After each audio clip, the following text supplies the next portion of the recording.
준의 비스트로요.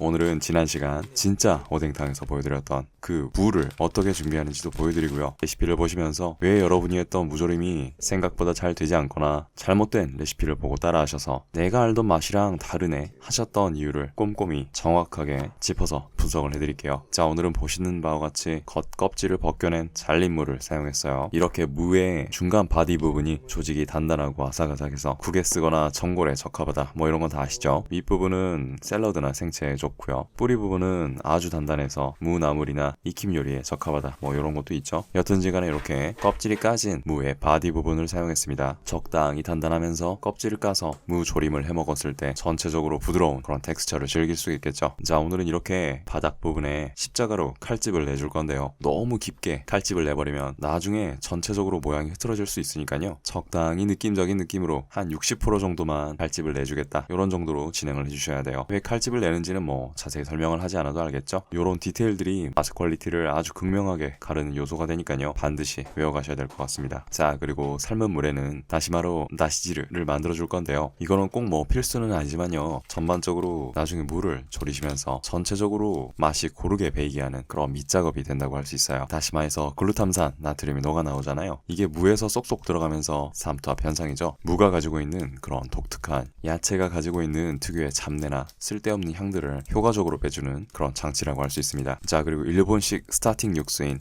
다시지를 만드는 FM 방법이 있는데요. 여러분들이 다시마를 이용해서 육수를 낼 때는 그냥 일반적으로 끓는 물에 건어물과 다시마를 왕창 집어넣고 육수를 팔팔 끓이셨죠. 정확히 말씀드리자면 절대 그래서는 안 됩니다. 다시마는 어느 정도 물에 불려주는 작업이 필요하고요. 끓는 물에서 5분이고 어쩌고 그런 걸 떠나서 전반적으로 맛이 고루 나올 수 있게 한번 쫙 불려주고 아까처럼 다시마의 단면에서 맛이 뿜어져 나올 수 있게 칼집을 내주는 게 아주 중요합니다.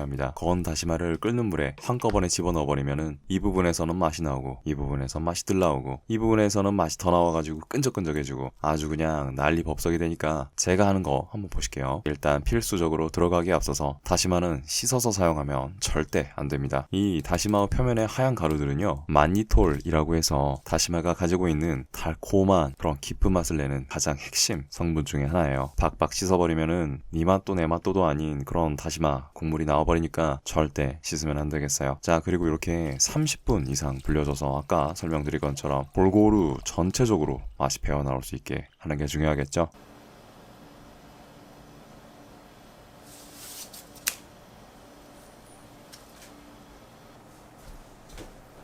자, 그리고 불을 올리고 불이 팔팔 끓기 직전에